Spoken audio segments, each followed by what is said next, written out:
Graça e paz, hoje nós vamos falar sobre a igreja em Laodiceia. É uma igreja que a maioria conhece, é famosa, em Apocalipse. Talvez eu demore um pouco mais, eu espero conseguir fazer tudo rapidamente, só porque a igreja em Laodiceia tem bastante coisa para conversar e falar, e a gente vai começar por aí. A gente vai começar com a parte teórica dela, da estrutura do texto, depois a gente vai ver um pouquinho mais de como ela relaciona-se ao contexto, né? A estrutura, é isso que eu quis dizer. Aí o primeiro começa com o ano da igreja, e Lao Tse escreve: essas coisas diz o Amém, a testemunha fiel e verdadeiro, o princípio da criação de Deus. Esse primeiro verso já aparece uns erros de algumas seitas, em que eles usam a palavra de princípio da criação de Deus como se Jesus fosse um anjo, seitas como Testemunho de Jeová, e alguns ainda como o islamismo acredita que Jesus é criado, né? Que ele não é desse princípio da criação. Mas a gente precisa olhar o texto, é uma linguagem muito usada tanto por João quanto por Paulo nesse princípio da criação. Eu vou ler alguns versos aqui. Ela se refere, na verdade, à ação de que Jesus inaugura um novo tempo, um novo mundo, e não de que necessariamente, e não é com certeza, de que Jesus é criado. Isso aqui, então, é erro de não entender o texto e não entender o contexto. Então, aqui em Apocalipse 1:5, a gente vai ver que está escrito a parte de Jesus Cristo, fiel testemunho, o primogênito dos mortos e soberano dos reis da terra. Então, essa primazia, essa criação, se refere a Jesus sendo o criador. Nesse sentido, o que inaugura. Aí, Apocalipse 1:18 diz que aquele que vive estive morto, mas estou vivo pelo século dos séculos, e tem as chaves do inferno e da morte, do inferno e da morte. De novo, Jesus aqui como aquele que inaugura um novo tempo, aquele que detém toda a autoridade. Ele é a cabeça do corpo da igreja, ele é o princípio, o primogênito entre os mortos, para em todas as coisas ele ter primazia, o que Paulo disse em Colossenses 1:18. Então a gente já tirou isso do meio do caminho, esse grande Jesus é criado ou não? Não, ele não é criado. De novo, daí Jesus é descrito como amém. O que quer dizer esse amém? Essa testemunha fiel. Esse amém, testemunha fiel, tudo se refere praticamente à mesma coisa, que Jesus é fidedigno. Ele é retirado do livro de Isaías, no capítulo 65, nos versos 15 e 17. Não achei nenhuma tradução que traduzisse a palavra amém, mas se você for no hebraico, tá escrito amém. No hebraico. Na versão de vocês está escrito verdade. Então diz ali, o Deus, pelo Deus da verdade abençoará, e aquele que jurar pela terra, pelo Deus da verdade é que jurará. Então, de novo, aqui Jesus sendo posto como aquele que é o inaugurador de novos tempos, e também aquele que é o verdadeiro, o fiel, o real. E no verso 17 de Apocalipse 65 diz que: pois eu crio novos céus e nova terra, e não haverá lembrança das coisas passadas, jamais haverá memória deles. Então Jesus, de novo, se identifica aqui como o princípio dos novos céus e da nova terra, e ele é fiel testemunha disso. Nele, ele se vê, como Jesus vê que nele, na autoridade dele, ele está cumprindo aquilo que estava em Isaías. E João, ao escrever isso, certamente vê a mesma coisa. Por isso que a gente tem visto que ele usa a mesma linguagem que está bastante no Antigo Testamento, porque o Apocalipse é praticamente o desenrolar das profecias do Antigo Testamento. Mas daí a pergunta é, por que ele começa assim? Por que ele começa falando disso? Por que ele começa se identificando dessa forma?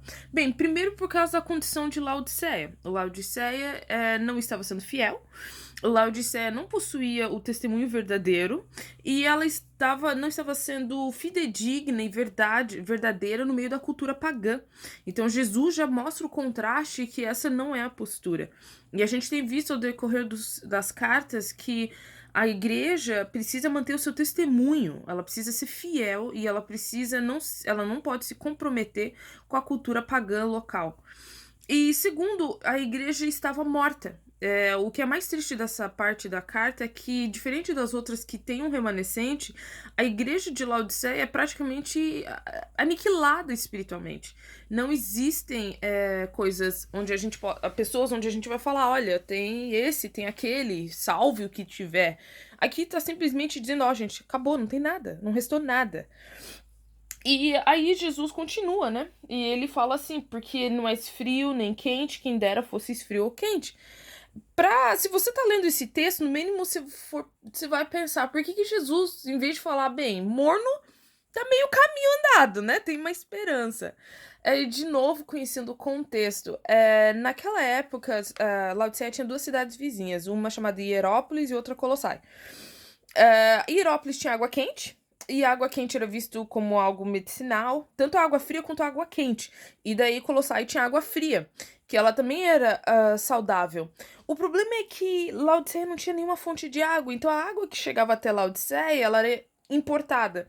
E quando ela chegava em Laodiceia, ela chegava morna. E para as pessoas, a água morna era água imprestável. Então por isso que Jesus está usando essa imagem de não ser nem frio nem quente, porque ele tá falando assim, vocês não têm utilidade nenhuma. Dá para lembrar o que Jesus fala em Mateus, né, que se o sal não salga, ele não serve para nada a não ser pisado pelos homens.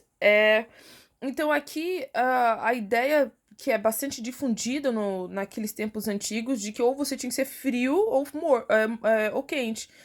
Isso também com vinho. O vinho podia ser frio, o vinho podia ser quente, não podia ser morno, nada podia ser morno. Eu brinco até que eu não gosto da minha comida morna por causa de princípios bíblicos. Mas a ideia era de que a igreja era tão inútil e ela era tava tão morta que nem o morno dela, o morno da igreja estava representando a condição espiritual e também a característica da água que chegava ali. Então ela só servia para cuspir. Aí Jesus começa a falar, né? Que eles vão vomitar, verso 17. Pois diz, estou rico e abastado e não preciso de coisa alguma. E nem sabes que tu és infeliz, sim, miserável, pobre, cego e nu. É uma linguagem extremamente forte. Quando eu olho esse texto, eu penso assim, meu Deus, imagina se alguém chega, o pastor, e fala assim, olha, você aí não tá nem frio, nem quente, você tá um lixo e você é miserável. Alguns colocam desgraçado, a minha tradução não. E assim por diante. Mas por quê? No fato aqui da riqueza, geralmente na Bíblia, o problema nunca é a riqueza em si, mas a forma como ela é adquirida e a forma como ela é administrada. E aqui, obviamente, a gente tem visto nas cartas que para eles terem dinheiro, negócios, eles precisavam fazer parte do culto pagão e se comprometer com a idolatria. Então a igreja aqui também não estava separado disso, ela estava fazendo isso. Então o problema era a falta de meios cristãos, digamos, para adquirir os bens e também o comprometimento dela com a cultura local e a falta de caridade, que também é uma grande característica da Bíblia, né, de não amar o dinheiro e sim de fazer o bem. O julgamento aqui é muito interessante. De novo, o Apocalipse tira bastante do Antigo Testamento, dos capítulos 1 e 2 de Oséias. Misturei inglês e português. Oséias, porque, de novo, Israel estava envolvido em riquezas e ela estava envolvida de forma ilícita. Eu vou ler alguns versos aqui. Pois sua mãe se prostituiu, aquela que os concebeu ouve-se torpemente, porque diz, irei atrás dos meus amantes que me dão o meu pão, a minha água, a minha lã e o meu vinho, o meu óleo e as minhas bebidas. Ela, pois, não soube que é eu que lhe dei o trigo, o vinho, o óleo, multipliquei a prata e o ouro que eles usaram para Baal. Oséias 2, 5, 8. Então aqui o julgamento em Oséias é de que eles estavam usando. Eles estavam falando que quem deu as coisas que eles têm eram os ídolos. E Jesus começa a falar, ou Deus, né? No Antigo Testamento a gente fala Deus, geralmente. Começa a falar que não. Aí o que eles faziam com esse dinheiro? Em Oséias 12, 7 fala: Efraim, mercador, tem nas mãos balança enganosa e ama a opressão. Mas, olha que interessante, diz ali no verso 8: Mas diz contudo, eu tenho enriquecido e adquirido grandes bens em todos os meus esforços. Então, de novo, eles usam sou rico e abastado, assim, a mesma linguagem aqui. E no verso 11 ele diz: se há em Gileade transgressão, pura vaidade são eles. Se há em Gileade se em Galeal sacrificam bois, os seus altares são como montões de pedras nos sulcos dos campos. De novo, falando que aquilo que eles estavam fazendo era inútil, eles estavam usando através da idolatria para adquirir bens, e eles estavam fazendo de modo de oprimir o que era necessitado. E quando a gente olha o Antigo Testamento e o Novo, e principalmente no livro de Apocalipse, fica muito evidente que Deus não muda a forma dele de julgamento. Deus continua julgando, Deus continua chamando a atenção, assim como ele fez com Israel, e se as pessoas não se convertessem, elas seriam castigadas. A gente gosta muito de falar, estamos no período da graça, antigamente era o período da lei. A única diferença é que antes eles sacrificavam bois, hoje a gente tem Cristo. Mas o julgamento que a gente tem visto no livro de Apocalipse é bem séria. As palavras são usadas são bem sérias. E elas deixam bem claro de que se a igreja não se arrepende, Jesus vai retirar aquilo que ele tinha dado para ela. E a gente precisa estar atento a isso. Aí ele fala, você é pobre, nu e cego, é uma forma irônica até, porque primeiro, o Laodiceia era conhecido por 3 coisas: o sistema bancário deles, por isso a ironia de falar que eles são pobres, a escola de oftalmologia, o colírio que eles produziam era muito famoso na região, por isso que eles estavam cegos, eles estavam sem discernimento, e o mercado têxtil, por isso que Jesus fala, vocês estão nu. Então, de novo, Jesus usa muito a linguagem daquilo que ficaria mais compreensível para eles. E no mundo antigo, essas 3 coisas eram muito valiosas, que é bem parecido com hoje em dia: dinheiro, roupa e saúde. E a solução deles, na verdade, que Jesus dá depois aqui, é de que eles comprem de Jesus. Ouro refinado pelo fogo para te enriqueceres, vestiduras brancas para te vestires. E por que Jesus usa essa linguagem? Por que eles precisavam comprar esses itens? Primeiro, era relacionado àquilo que eles estavam fazendo de forma idólatra, usando esse mercado do dinheiro, têxtil, confiando nas próprias riquezas. E também como Jesus se apresenta no início do livro é muito interessante. Se a gente lembra de Apocalipse 1, 13 e 14, Jesus ele é cingido pelos peitos com cinta de ouro, a cabeça deles era um branco como lã, e como a neve, e os seus olhos eram chama de fogo. Então Jesus aqui está usando a mesma linguagem, se a gente for ver, que os 3 objetos de idolatria, o ouro é a riqueza, a roupa e a saúde, e o ouro seria a vestimenta branca que ele oferece, o colírio e o ouro. Essas coisas mostram que Jesus é a solução, Jesus é a resposta para eles pararem com a idolatria. Eles precisavam renovar a vida deles e a saúde deles espiritual através de Cristo, da imagem de Cristo. Por isso que Jesus aparece com essa lã têxtil, aparece como o ouro que ele está cingindo e os olhos de fogo. E olha que a imagem é igualzinha aqui ao colírio, as vestimentas. Somente Jesus podia restaurar a vida espiritual deles.